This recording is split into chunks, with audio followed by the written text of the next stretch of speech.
Pertama, kena jadi perempuan yang berserah diri. Berserah diri ni maknanya apa dia? Tunduk sepenuhnya kepada Allah Subhanahu Wa Taala. Seperti mana waktu kita semayang, bila kita sujud, posisi sujud itulah yang disebut seorang Muslim berserah diri sepenuhnya kepada Allah.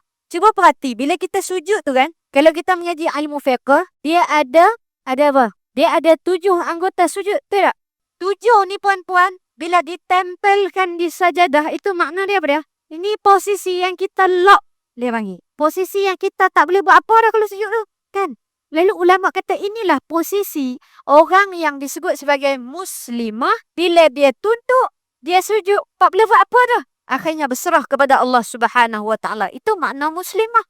Pertama, kena jadi perempuan yang berserah diri. Berserah diri ni maknanya apa dia?